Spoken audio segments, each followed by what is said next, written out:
will establish a robust presence across all the 7 Emirates. We will focus on both the Northern Emirates, where we have a long-standing commitment through our core business as a utility provider, as well as Sharjah, Dubai, Abu Dhabi. We believe that building a nationwide network is key for the existing and future EV customers. Ensuring that EV charging infrastructure is reliable and accessible no matter where you are in the United Arab Emirates.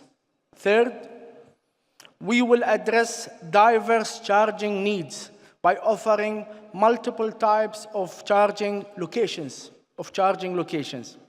Convenience charging solutions will be strategically placed in malls, supermarkets, and governmental buildings, making it easy for users to charge their vehicles while they go to their daily activities. On-the-go charging will be available in parking areas, and streets, ensuring that drivers can top up their batteries whenever necessary. Additionally, our EV hubs located in cities and along highways will provide a blend of convenience, accessibility, and access to other essential services, making them the heart of our charging networks. Fourth, we will focus on fast and ultra-fast charging solutions. We believe this is crucial for accelerating the adoption of electric vehicles in the United Arab Emirates. These advanced charging options will meet customer demand for speed and convenience, making EV ownership more appealing and practical. Finally, we are committed to delivering superior customer experience. This starts with best-in-class hardware from top manufacturers to ensure the reliability of our services. We will soon unveil leading digital platforms to offer seamless interaction, and our 24/7 customer service will be available to support and enhance the user experience, ensuring that every interaction with UAE is smooth and satisfying. In closing, I would like to reiterate our excitement about our partnership with the Ministry of Energy and Infrastructure and the opportunity to drive change together. Let's charge toward a greater, more sustainable future and create a lasting impact on our environment and society. Together, we will get things done and help pave the way for a cleaner, greener United Arab Emirates. Thank you very much.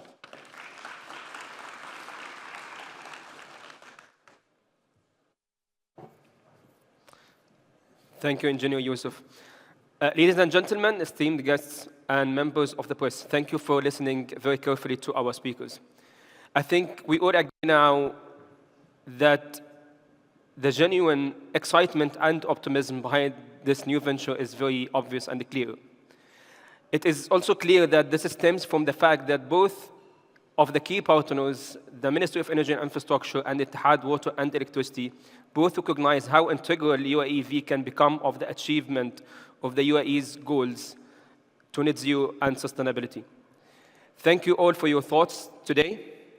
And now I would like to open the floor for questions. But before I do, I would like to invite Engineer Badr Al-Awadi, the Head of Sustainability at Ittihad Water and Electricity, and also the UAEV Program Lead, to join on the stage to participate in the Q&A question.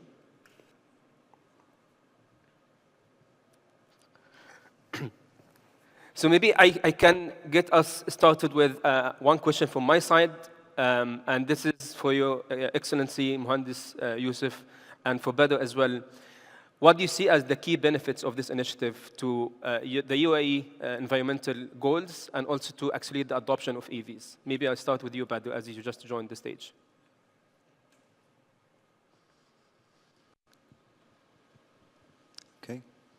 Bismillah ar-Rahman ar-Rahim. First of all, thank you for that great question, Engineer Ahmed.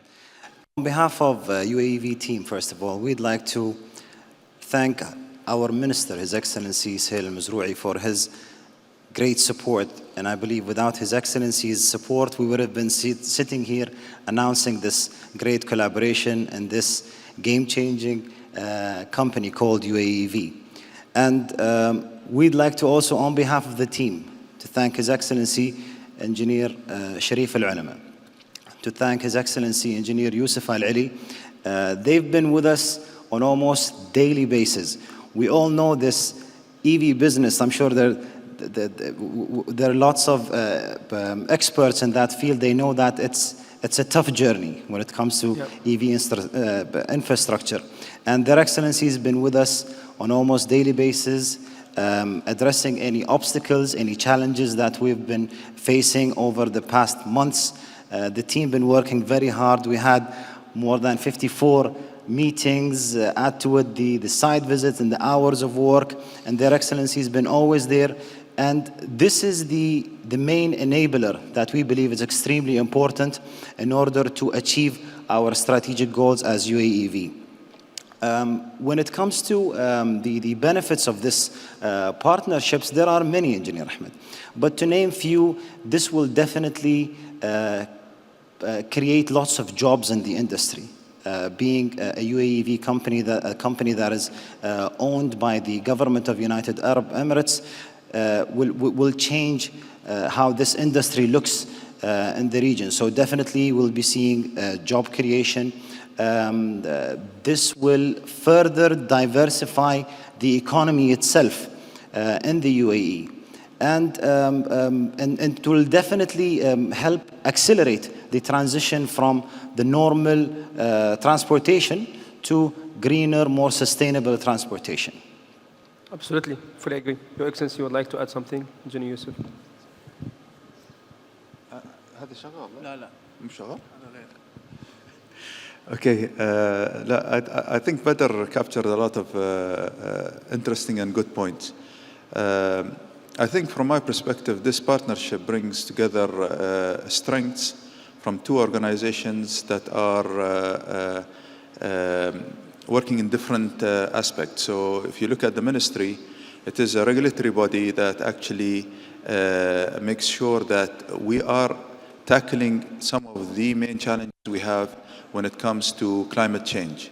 We do have clear strategies that we have set aside and clear directives of going green when it comes to mobility.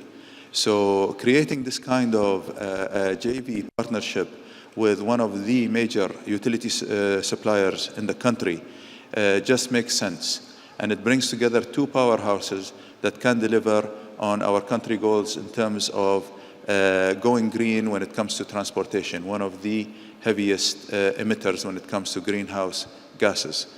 Saying that as well, we see that there is quite a lot of synergy between the work that we are doing along with the work that Ittihad Water and Electricity is going to be providing. There is a clear mandates that we have agreed upon and a clear vision that we are driving towards. I see that there is huge potential for us to push this file forward. And we see also that there is the need from the end user, the customers, who are really now, we see, becoming more eco-friendly, more environmentally aware, and they are looking for these kind of options in terms of modes of transportation that reduces emissions overall. Absolutely. Hello, my name is Mohamed. I'm from Etisalat, UAE. I have two questions. One may be a quick answer. The second one will maybe take some time. The first question, what about your geography? Are you going to cover all UAE? And the second question, what about the business model? Is it just only like a one-time charging or going to have some partnership with the public and private sector? Thank you. Thank you very much for the question. UAEV is a company that will operate worldwide UAE. On the UAE wide, starting from the region where Ittihad serves, the Emirates Ittihad serves, Sharjah, Ajman, Umm Al-Qawain, Fujairah, Ras Al Khaimah, and we'll also extend our service to Dubai and Abu Dhabi. As mentioned by His Excellency and by Badr, UAE have announced ambitious target when it comes to green mobility. In fact, we put a specific target to achieve 100% EV by governmental companies, by governmental entities by the year 2035. And also we announced a target when it comes e-mobility in general as a percentage within the nation. All this contributes to the UAE target to achieve carbon neutrality by 2050. To achieve this target and to enable these targets to be achieved as a government represented here by Ittihad and the Ministry of Energy and Infrastructure through UAV, we're taking the first step to invest in building the infrastructure.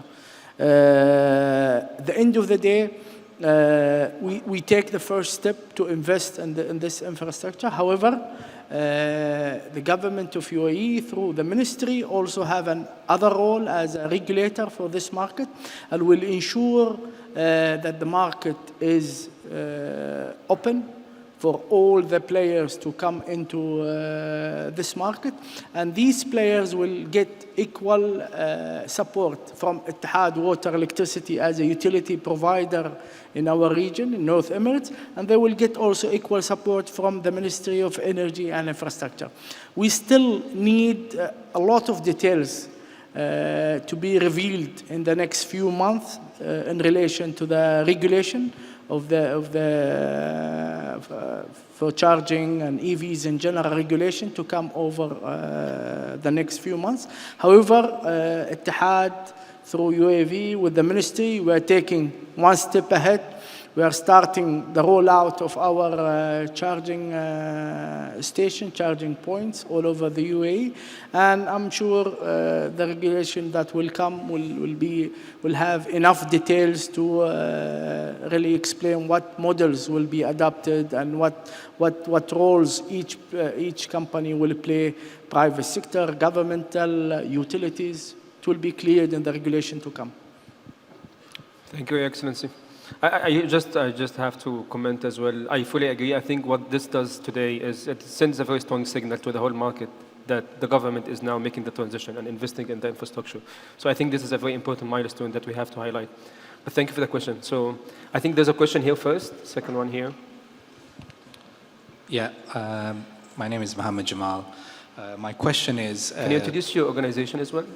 Yeah, Savvy Charging Technologies. We are a Masdar-based company. My question is regarding the grid capacity. I believe that would go in tandem. Is that the plan as well to support the grid optimization to support UAV to charge all these EVs? Of course, we have an advantage here as a utility company providing the electricity company. We know where to set up the charging station in an optimized manner that really reduces cost and creates efficiency. So far, we don't anticipate a huge increase in the demand because of the charging stations. Today, we are talking about 100 chargers for UAV. I don't think it will create a significant increase. However, of course, in our 5 years plan and 10 years plan, and it depends on how this market will grow, we need really to rethink how we will grow our network, electricity network, to keep up with the increasing demand from the charging points. Thank you. Hello, His Excellency. It's really honor, great session. And I'm Shravan. We are a EV startup back from India. We are into deep tech, smart mobility solutions for small format vehicles, right? I want to make the distinction because when it comes to EV, there are big vehicles, cars, buses, whereas small vehicles. It is estimated that for every car that is going to be electrified, there are like 5 to 10 small vehicles that are going to be adopted. So do you have a plan separate, because the requirements are different. Much smaller stations, more decentralized stations would be more preferable than very big stations, right? Thank you. It's a good question. And again, I'd be personally interested in the startup because I go back to one of the comments made earlier by my colleague from Etisalat is we as UAEV are open also to the private sector. Okay, so we are very much interested in what is there to available for us to actually capitalize on. We believe in partnership, and I think partnership is the way to actually strengthen this entity and deliver what we aspire for the country. Now, when it comes to charging stations, yes, you do have different categories of vehicles. You're looking at heavy vehicles and as well as your light vehicles. The idea over here is we want to have a hub that can actually accommodate different types of vehicles, but there will be also dedicated hubs for, for example, if you do have bus stations that would serve those kind of locations. So it will depend on the studies that we do, the frequency of travel for which vehicles go where. And we have a lot of these data and statistics because we are overseeing a lot of the federal highways. So we use all of that statistics and data to come up with a comprehensive plan that gets built into our business plan. Thank you. You want to add something? Just to add on what His Excellency here mentioned. So as a first phase today, we're focusing on the passenger cars. But definitely, as His Excellency mentioned, we'll be looking into the market, and definitely that's a need that you will need to address very soon. It seems like it's moving in a very fast pace. So definitely this is something we'll consider. I would recommend you guys have a look outside because I just visited a stand where they have an electric jet ski and boat motors and stuff like that. So don't outrule that marine sector will be electrified fairly soon as well. So the scope is pretty big. And yes, we are taking a stepwise approach, but the scope is pretty big. Yep. So we have another question here. Yeah. Hello. My name is Henning Bettermann. I run a business consultancy in Switzerland, and I also have a company for charging equipment in Germany. It's my first time in the UAE. I can say one word, I'm really, really impressed. I've arrived here on Friday and I drove around with my car. I suffered a little bit from the hot sun.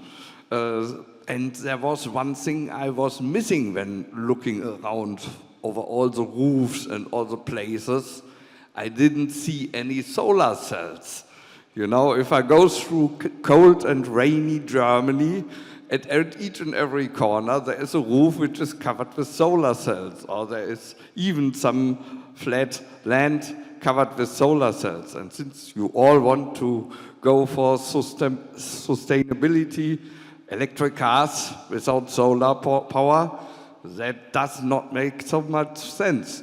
So my question is, why do not follow the example of the Norwegians and sell the expensive gas to Germany rather than burning it in your own fuel plants to generate electricity and take the power of the sun instead?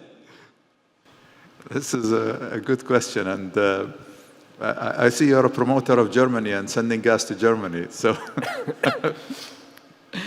no, I think it's a valid point. If you look at the current landscape in terms of how the LNG market is growing and the demand for gas is growing, especially in areas that are seeing energy security as an issue, it does make sense.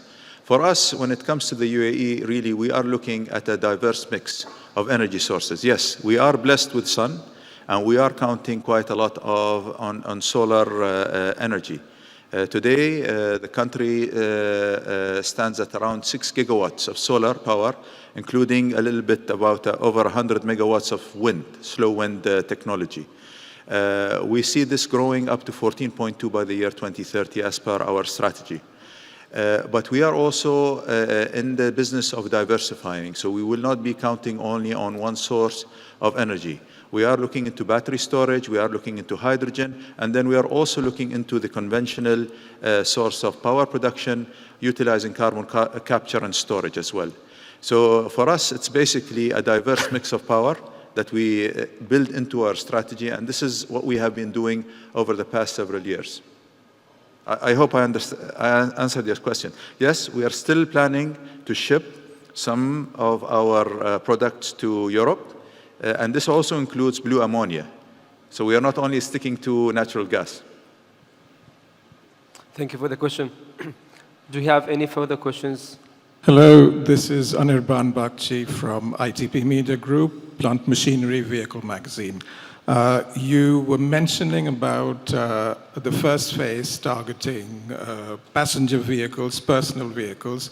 What I wanted to know was how far in the future will you be targeting the fleet owners, the commercial vehicles, the heavy transport, and will the infrastructure, the charging infrastructure, will it extend to logistics and industrial areas? And then later on, what's the time frame where we have, let's say, electrification of construction machinery as well? Thank you. We are in discussion with let's say, the biggest operators of passenger buses. And we follow with them closely the development of technology when it comes to e-buses. So whenever the market will be there, the need will be there, we'll start eventually by supporting the owners at their premises with electricity, with chargers, specific chargers required for buses. And whenever these buses exist everywhere, we will also start providing chargers in the road. But today, this will be very limited, and we'll start with main owners of buses, and most of them are governmental entities. So we are in close discussion. We'll provide them chargers in their premises. To add to what His Excellency mentioned, now, one thing here we need to make it clear for everyone that UAE as an objective, as a main objective for the company, is enhancing the EV infrastructure in the UAE. And definitely we'll be revising what requires our enhancement along the way. We're just starting today, and definitely we'll be looking into any area where the infrastructure requires enhancement. That's where you will find UAE stepping in to enhance it. Now, also I'll explain to you as a ministry, because we are the Ministry of Energy and Infrastructure, but even the transport sector comes under us as a regulation. And we are working also on a mobility strategy for the country. So this not only covers e-mobility, but there is also public and bulk transportation that is part of our strategy. And we are also looking into alternative methods like hydrogen for heavy trucks and vehicles. So all of this is actually part of an overall strategy that we are looking into for transportation as well. Thank you. So we have another question here. Hi, this is Young. I'm representing the water saving company there. So I live in Australia for a long time. It's very famous for solar panel.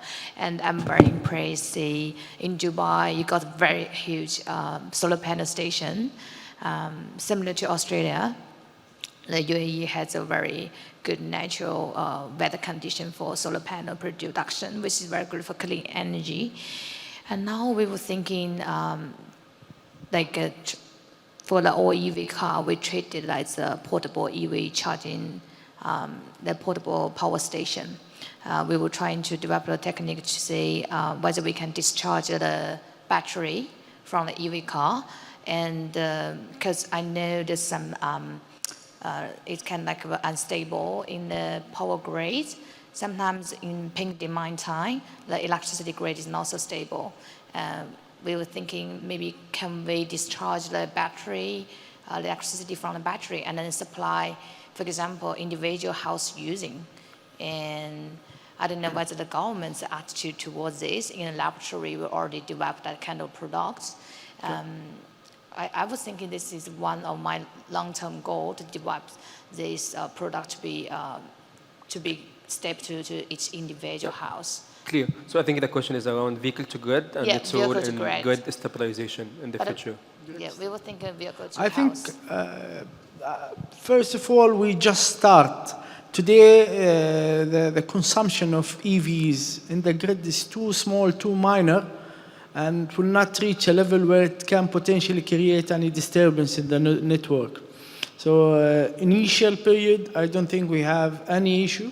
However, going forward, once penetration of EV becomes very high and the load on the grid becomes impactful, then we could think together with our regulator and the ministry about ways to give incentives for people to charge at certain time. So this we have it in our plan. Depends on the requirements. Once we have an impact and it makes sense to give incentives to people to charge, for example, at night, then we may think about preferential charging prices, depend on the time, to create, to be more optimum when it comes to cost and to make sure we don't impact the network, the grid. Thank you for the question. Yes.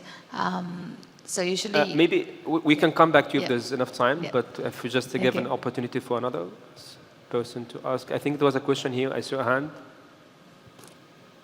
Change it his mind. Yes, here.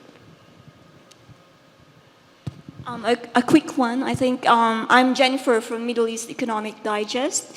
The initial phase would be targeting 100 charging stations by the end of the year. Is that correct? And there's a number given for the end of the decade, 2030. I missed that number. And secondly, is it an issue that there isn't yet a unified charging fee across the Emirates, or is that something being addressed as we speak? Thank you. Thank you. Okay. So the target by 2030 and yes, tariff. I'll answer the first part, which is the number of chargers that will be installed by end of 2024, 100 chargers, and by 2030, 1,000 chargers. Yes. The tariff, yeah. Of course, I have my personal views that maybe even the 1,000 chargers might not be enough. We see an exponential growth when it comes to EVs in the country. The numbers that I have off the top of my head was it was around 3.7% in the year 2022, and it has increased to about 11.3% by the year 2023. So we're seeing an exponential growth. Today we have around over 40,000 EVs in the country. Now, when it comes to your second question, and it's regarding tariff, yes, there is a plan.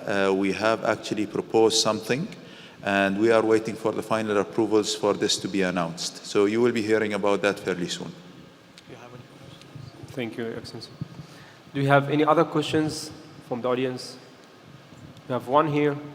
Hello, my name is Zamais. I'm a reporter with the Al-Ittihad English newspaper. I was wondering if you can highlight how UAE is different from other providers of EV charging stations in the UAE. Thank you. Okay, I think maybe each one of us has an input into this question. It's good. I think one of the main aspects where UAEV is different than any other charging point operator is you have a unique partnership formed over here between a government entity and a major utilities provider in the country. The other aspect is it has the potential and the capability of actually being across all the 7 Emirates. Yes, there are some CPOs that are going to or planning to operate in the 7 Emirates, but I see that the scale that we are going to be growing with is significant.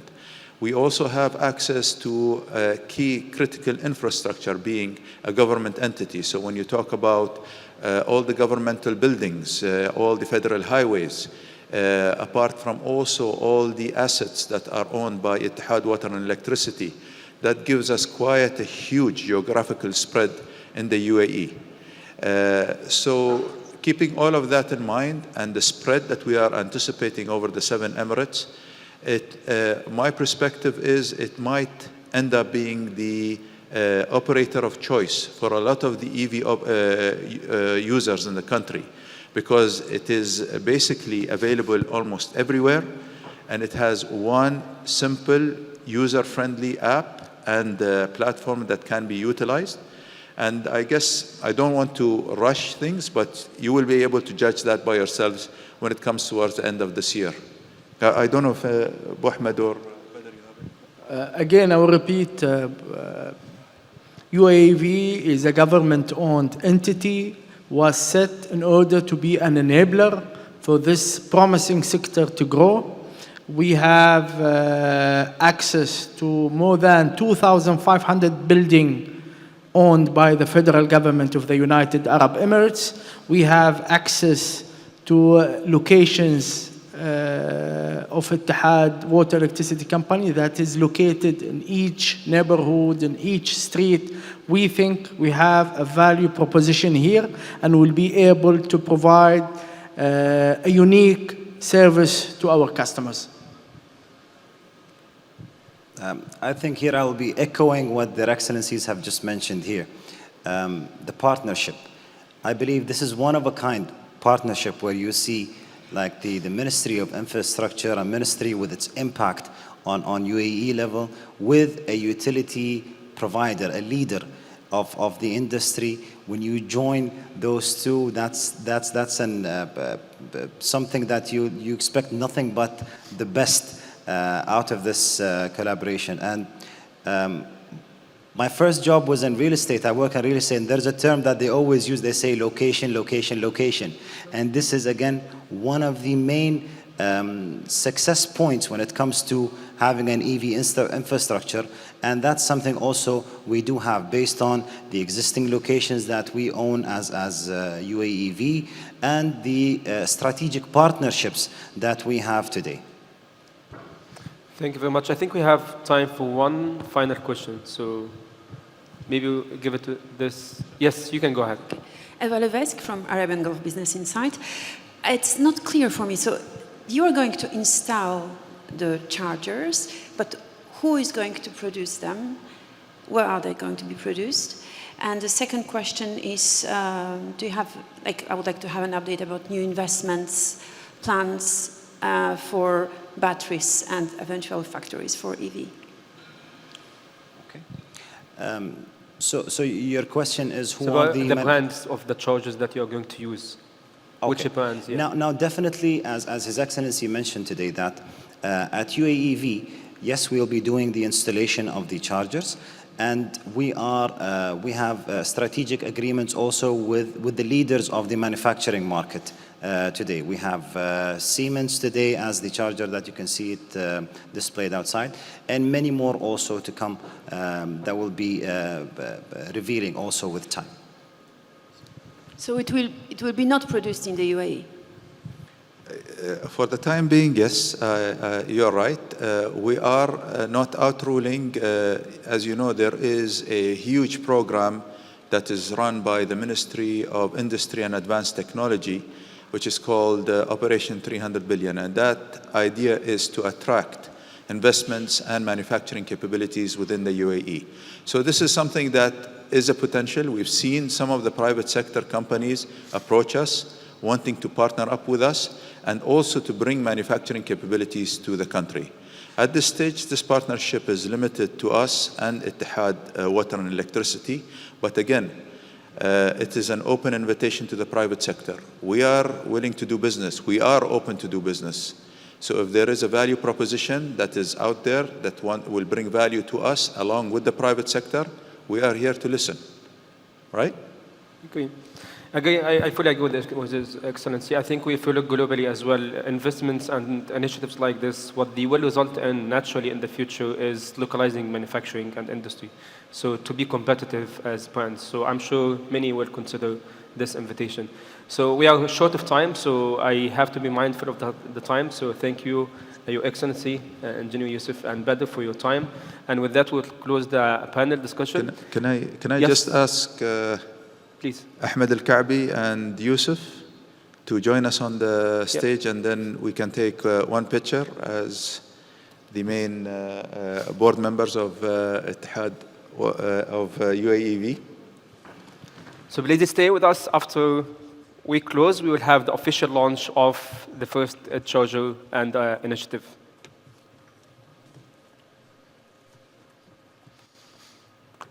I'll join you for one, then I will leave.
To our first session this side of lunch that's going to outline the UAE's strategic EV charging policy. Our next guest is here to give us an in-depth view of the regulatory framework designed to support and promote electric vehicle adoption in the country. I'm now delighted to welcome and introduce you all to Mozah Mohamed AlNuaimi, the Director of Productivity and Demand at the Ministry of Energy and Infrastructure. A very warm welcome.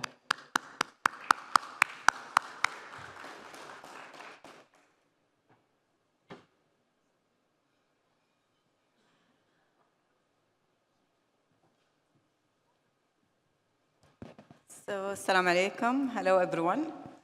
So, I think most of people who are sticking into this session already know what I'm talking about. So, thank you for having me here today. I will try to be fast as much as I can. So, as we mentioned before, I'm managing the energy efficiency in the government level, and we are talking about the national demand-side management. We are covering the energy efficiency in transportation sector. So I'll try to be talking about the national policy for electrical vehicle in UAE in general. So as you can see here that we designed a full program on national level that covers how UAE is going to transform from the conventional transportation way to the more green mobility in the future. So this is our plan for the next 30 years, let's say from now. We are talking about 2050. So we do have different segments. We are talking about the passenger vehicles, buses, and also trucks. We are trying to reach in the passengers 50% EV by 2050 and 25 hybrid, and also another 25 that covers the ICE and the hydrogen. We are trying to diversify the fuel used in the transportation in general. And also for the buses, we do have a targets for 2050 to 70% EV and 15% plug-in hybrid. And for the trucks, we have a 10% and 40% hybrid.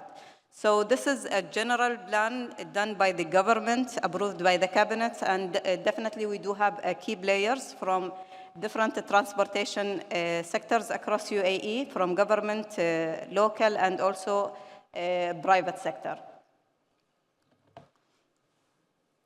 In 2022, under also the approval of the cabinet, the government of UAE, we designed the roadmap for electric vehicle and charging station in UAE.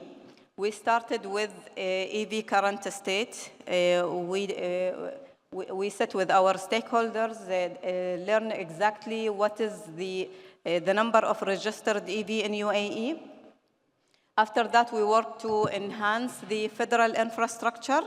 As their excellencies mentioned in the launching of UAEV, we do have more than 2,500 assets across UAE, hospitals, schools, and government buildings. We do have more than 27 rest areas for the cars and buses and trucks across UAE, and also the federal roles for the Northern Emirates. So all of these places was evaluated to plan the new infrastructure developments for the EV infrastructure. And also the planning and creating a new way to spot exactly where is the next place to build infrastructure for the EVs. Also, we worked on the legal and policy and specifications. So we launched the general specification for the AC chargers, DC chargers with our colleagues from Moyat, and approved from the cabinet, and also the first guideline or the national guideline for how to implement the EV in the UAE infrastructure. Also, we worked on a different business model with using the BBB manual with Ministry of Finance, and build how we are going to operate these models in the future.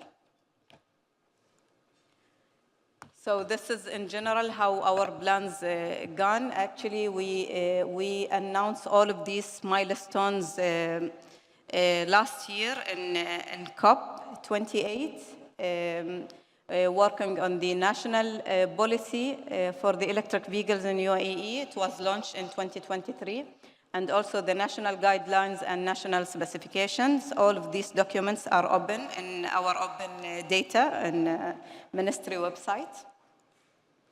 And the national roadmap outcomes from the policy itself, actually I'm sorry for the typo, we have managed to manage from the 360 charging points across UAE, we reach 614, not 914. And also we prepare the national platform and the website, the application, it will be launched soon with the company. And also signing several partnerships with different global companies to invest in the business, in our business model. So in high level, what the national policy of electric vehicles in UAE, we are covering unifying the infrastructure and the standards, supporting the national roadmap for the transformation, coordinating between different entities, for example, Moyat for the specification, Ministry of Economy for the incentive program for owning an electric vehicle in UAE, and also with our recycling facility across UAE for the battery recycle in the future. Also, we are contributing to the energy consumption in transportation sector to manage a 40% reduction, and also determining the charging services, different charging services across UAE. The last point, we are trying to cover a GCC corridor. So we do have borders across UAE that direct to Oman and Saudi Arabia, and we are trying to manage a point for EV charging. So the transportation from the country and to the country will be easy for everyone. So I think this is the last slide of my presentation, and I'm happy to take any question. Hi, my name is Hans. I'm from Bro Technology from Canada. I didn't hear anything related to hydrogen. Only got one slide say 15% including or other. 5%. 5%.